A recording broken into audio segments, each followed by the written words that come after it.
Morning. At least it is here in LA. A nice October morning, fall. It's finally cooling down here. I've not done a show in a week, and today I'm going to do The Cure. The Cure. One of my favorite, whatever you want to call them, gothic rock, post-punk, what we used to call new wave bands back in the day.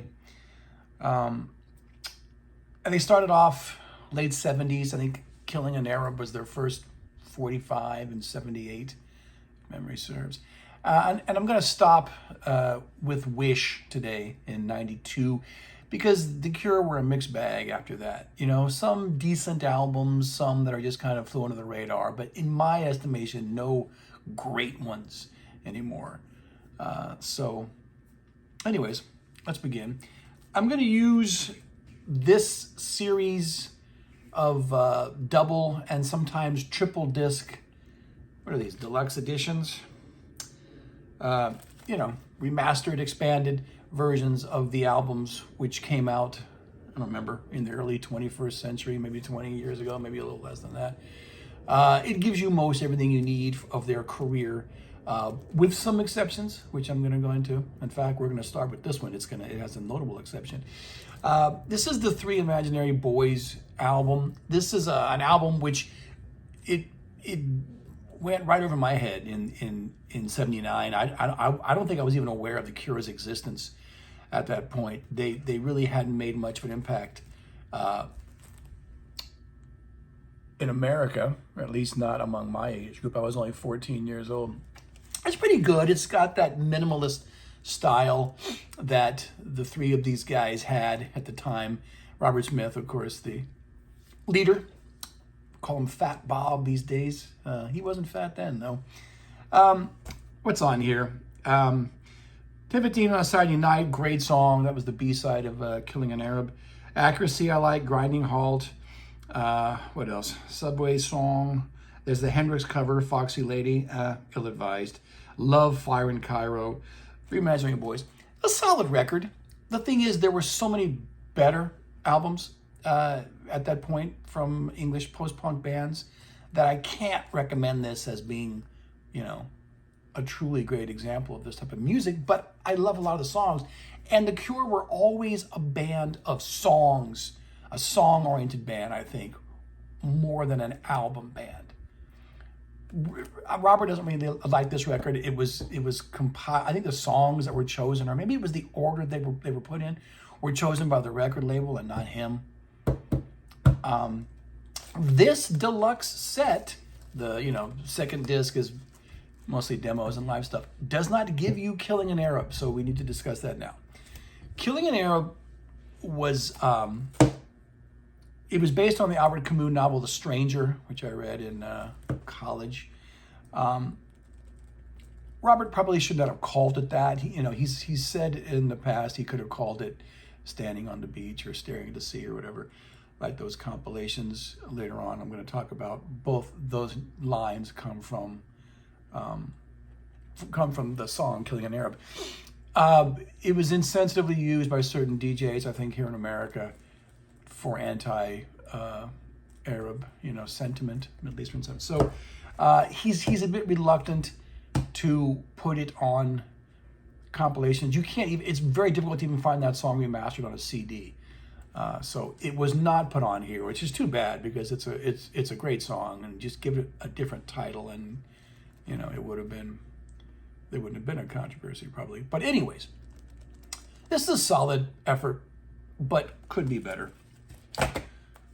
17 Seconds, probably more.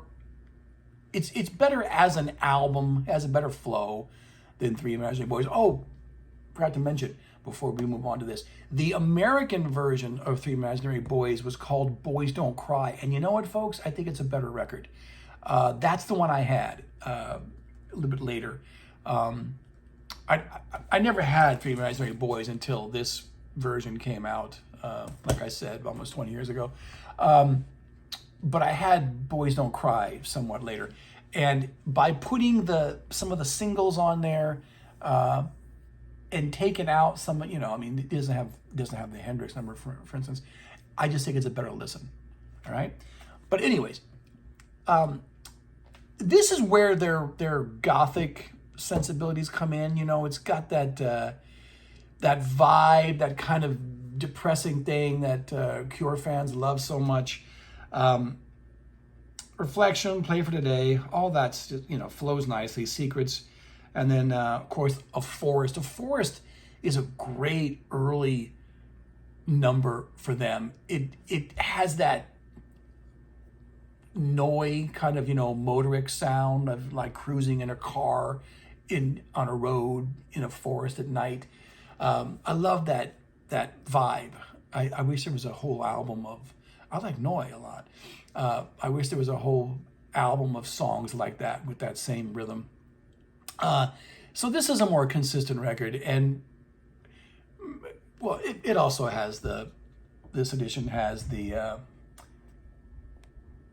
bonus disc with again, most of the stuff is like you do get like the surrounding singles when they exist, and it's demos and live stuff on most of these deluxe editions.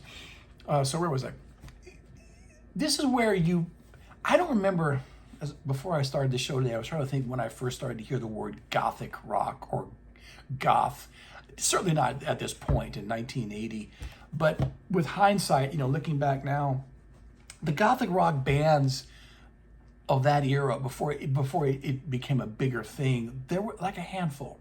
There was Susie and the Banshees, another band I loved.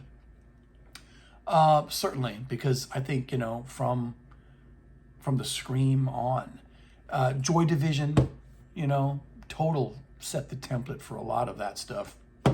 Both of their great albums and all the surrounding Joy Division singles and EPs. I'll do a show on Joy Division one day. The Cure, and I think starting with this, and then Bauhaus. Don't forget it, In a Flat Field. That's a total gothic album. Came out in 1980 as well, but after this, months after this. But it's more, I think, of a goth album than this. But this is still solid. You know, this is still good. He's entering into that dark phase here, where the Cure is developing that sound that they would be known for. So all in all, I think a stronger album than Three Imaginary Boys. Then, depending upon who you talk to, the even better or not quite as good, Faith. Faith came out in 81. It's just kind of like more of the same as 17 Seconds. I don't know how well you can see that, because I keep the shrink wrap on here when I can. You know, like if I remember, I'll just take a knife and slit, you know, the end so I can pull out the disc, but I keep the shrink wrap on. I didn't have it for 17 Seconds, so I must have lost it or it ripped or something. But so if you can't see my CDs sometimes when I hold them up, that's what it is. I keep the shrink wrap on. Yeah, I mean, this is, I don't know. When I first heard these albums, I think I did think that Faith was better than 17 Seconds. Primary, Other Voices, All Cats Are Gray, sure.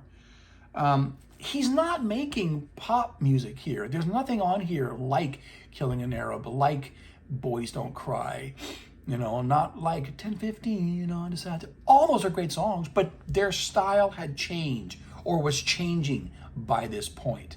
This is when they're really getting their hardcore fans, you know. Again, I don't think I saw people dressing up like Robert Smith in those days with the big hair and all black and the smudge makeup like you would later on.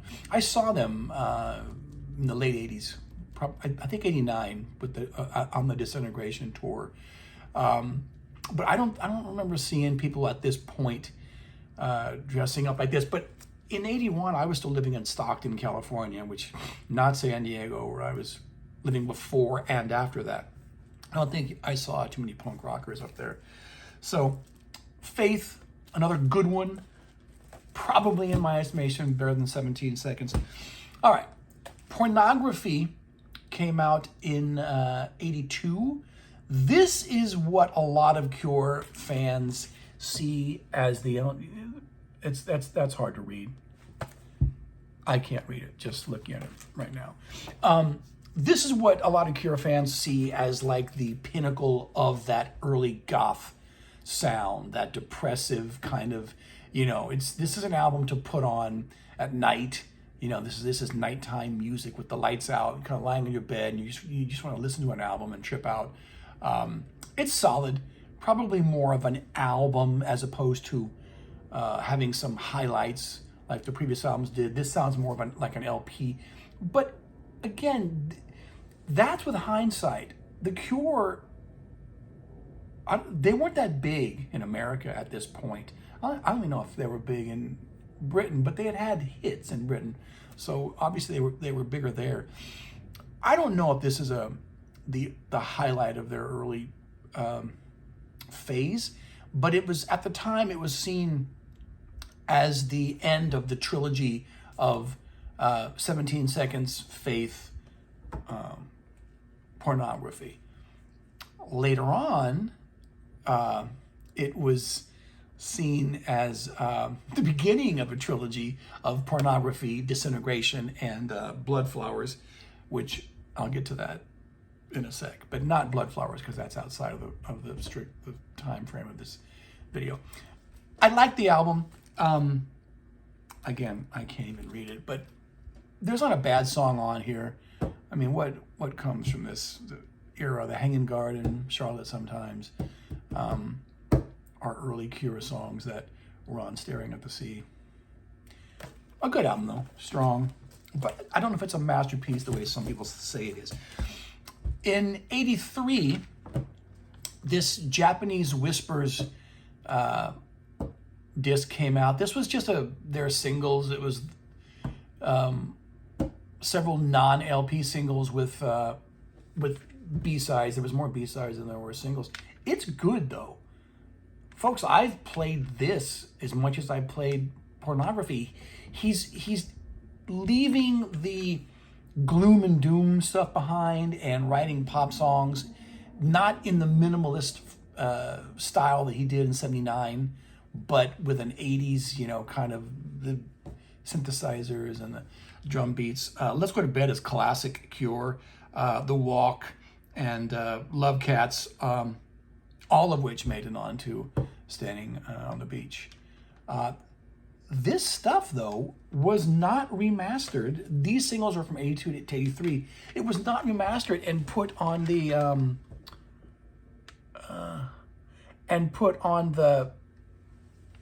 Pornography Deluxe Edition, nor was it put on the Top Deluxe Edition, which I'll get to in a second. So you have to buy this separate, and it's just an old it just sounds like an '80s CD. It doesn't. The sound quality is just there. It's not outstanding in any way, but the music is excellent. All right. Okay.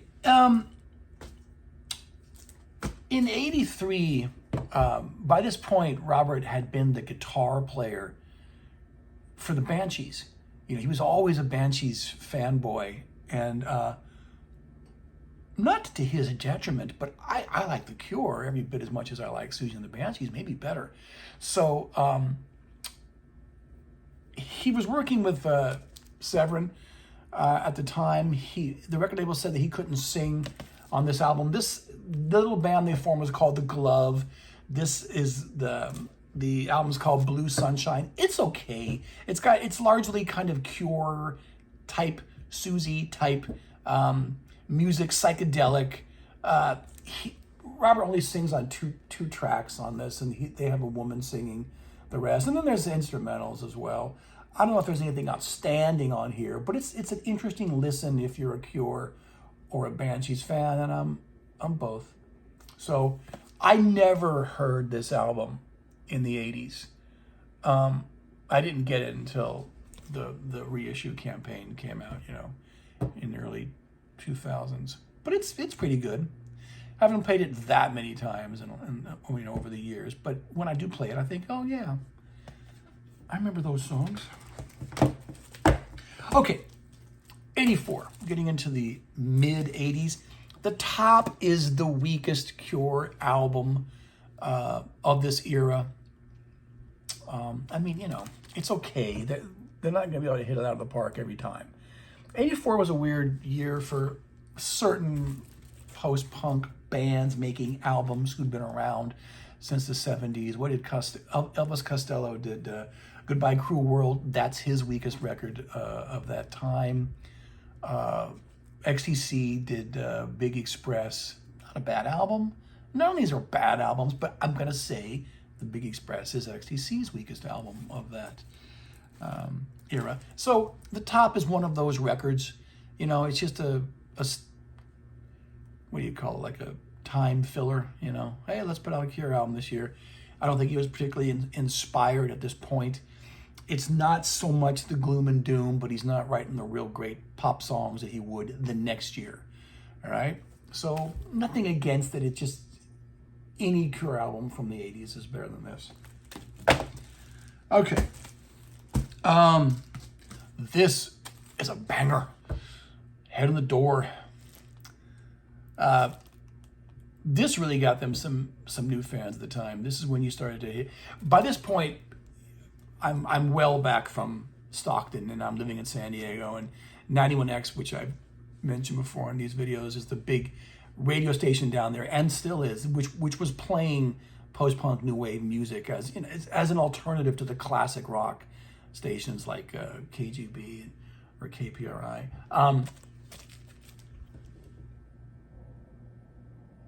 This is filled with great material. I love all the stuff. In Between Days, Kyoto Song, Close to Me, A Night Like This.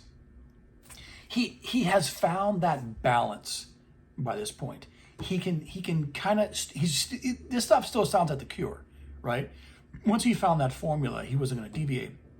But he really had that ability to write catchy 45s or catchy songs, which would be radio hits.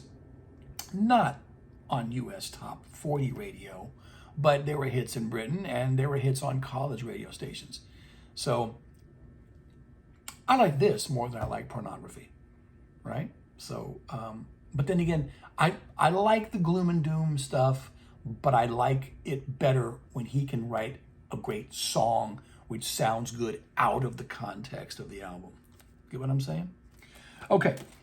In 86, I don't even have it. There is, but I'll talk about it. There is a perfect compilation released called Standing on the Beach. That was the LP. And the CD, which is the one that I had, was Staring at the Sea. It was just their 45s up until that point. I think it's the 45 mixes. I know A Forest was not the 45 mix. It was the LP mix with like almost a minute cut out of the intro. But that is what really made me a major Cure fan. It was after that I went back and I started to, get into their music prior. So I went the first half of the 80s not being a big Cure fan, but enjoying, the songs I heard on the radio, on the 91X radio station. But Staring at the Sea is one of those really, there was any number of wonderful compilations by post-punk bands, I think starting with the Buzzcocks, who were a punk band, but albeit a pop one. Starting with the Buzzcocks, Signals Going Steady in 78. And after that, there was just a lot of them. There was the first Susie and the Banshees Greatest Hits album. Love it. Love every track. Squeeze. What was that one called? 45s and Under. We played the hell out of that one. XTC had one, whose name escapes me. Echo and the Bunnymen did, that came out in 85, Songs to Learn and Sing. That was a wonderful one. And this Cure one, just to name a few, right? So if you didn't, at the time, I wasn't so obsessive that I had to have every album by these bands, but I wanted a good comp, and these fit the bill. Now I have every album by those guys. Anyways, so I think because Staring at the Sea or Staying on the Beach has the Killing an Arab song, it has never really received a proper reissue. All of the songs on that album you can get on these deluxe editions that I'm showing you, except for Killing an Arab, as I've already gone into. So, anyways, okay, so that was that. That was the compilation, which I no longer have. I probably traded it away when I got all these remastered CDs. In '87, there's Kiss Me, Kiss Me, Kiss Me, which I had at the time. Then I was living in a fraternity, Theta Chi fraternity at SDSU, and it was stolen from me not too long after. But I was playing it a lot before it was stolen from me. This is a really solid record. Again, 91X was all over this album. Why Can't I Be You is one of their biggest hits. Just Like Heaven probably is their biggest hit from that time. I like Hot, Hot, Hot, The Perfect Girl. Again, it's another one of those kind of head on the door type albums where he has a balance between his pop nous and the Cure kind of, gloomy sound. I was really into them in the late 80s, starting with Staring at the Sea in 86. So again, this is one of my favorite ones. But probably their most popular album, I think it might be the most consistent, is Disintegration. This is a wonderful set. This doesn't have the shrink wrap on it, but it's 3 discs. It's live stuff, demos. This is again, radio was all over this. I think they're at their peak of their popularity here, both with fans and critics. God, can I read this? No. I cannot. So, but it's a lullaby. Everything on here is good, but you know what? I'll tell you what I can read. Oh, no, they don't even make it. This might be a good time to show you this. This is, since the Cure's catalog is not that big, and this will not be a 40-minute show, this is a Blu-ray, came out a while back, of a concert, or concerts, that they did in the 21st century with that trilogy I was telling you about earlier. The trilogy being Pornography, which they played in its entirety, Disintegration, which they played in its entirety, and I might as well show you Blood Flowers, which was a recent album at this time. Blood Flowers is a pretty good record. It sounds like 80s Cure, but it doesn't have any truly great songs to my ears. But in hearing that album performed in its entirety after these other 2, it does fit in. I see why Robert thinks that. But you can also see, instead of seeing Pornography as the beginning of this trilogy, you can just as easily see it as the end of the 17 Seconds Faith Pornography trilogy. So, anyways, but I will say Pornography, really good version of that on here. I think the live version of that album is as good as the album. And Disintegration and Bloodflower, all of them played well. So if you got a Blu-ray player, and in this day and age you should, I recommend that. Okay, so Disintegration, perhaps their best album. Sorry, my eyes can't read the songs. The last one I'm going to discuss is Wish. Wish is a fairly good record. Came out in 92, so 3 years after Disintegration. I wasn't as into the Cure at this point anymore. My life had changed. I was out of college. I wasn't so much into this kind of music anymore. But, I was into, grunge. That was a lot more guitar. This is a fairly solid record with their last big notable song, Friday I'm in Love. The rest of the album doesn't sound like that. The rest of the album sounds like a Cure album. This is another one of those deluxe ones like Disintegration, where it's got 3 discs on here. So that's that. And the last thing I want to show you, which I do like, is this Join the Dots box set. It's 4 CDs of all of their B-sides, all remastered, same sound quality as the deluxe editions. Oh, you're not going to be able to see that if I hold it any closer. But this is solid. And, Susie also has one, which is good, that I have which is a box set of all of their the Banshees B-sides, also 4 discs. So this will complete your Cure collection from 78 through 92. But again, you don't get Killing an Arab. You got to get that on your own. All right, so that's it. I wanted to do an easy show, and this was easy. Look at the time. We'll be finished in another minute or so. The Cure, parting thoughts. A bit about my background. You know how I do mostly, classic rock videos, a lot of 60s stuff. Because when I grew up in the 70s, that's the stuff that I was worshiping. But I was always aware and enjoyed the current music scene. So by the 80s, my parents, my dad was in the Navy, they moved to Hawaii. That's where my dad was stationed.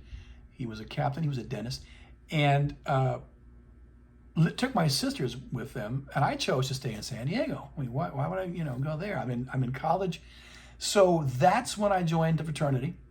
That's when I immersed myself, because everyone around me was listening to nothing but modern music. So I was the oddball, with all my CDs and stuff. I remember hearing a guy once from the other room talk about me. He goes, "Oh, Wilson, he's got every 60s band you ever heard of," and there was laughing, in the room. But I was also into all this stuff, all the Cure and the Smiths and Replacements and all that. So I have an equal love for that. When I got out of college in '88, I almost turned my back on this stuff again and went back to the classic rock I had liked before. With some caveats. What was happening in the late 80s? I liked the Pixies, Stone Roses, were happening in England. And then the whole Britpop thing came along a few years later. That was probably happening at the same time as grunge, right? So I still love this stuff, though. It's like now it's all balanced out. To me, it is classic rock. The Cure is classic rock. Even though they don't play the Cure songs on the kind of station that would play Led Zeppelin and Pink Floyd, they should. It should all be, in one big gumbo to be served to you. That's the way I think you should hear rock. And you know what? You should hear Elvis Presley and Chuck Berry and Jerry Lee Lewis too. We shouldn't forget about 50s stuff. So anyways, that's my rant and rave. The Cure, one of my favorite 80s bands. Hope you enjoyed the show.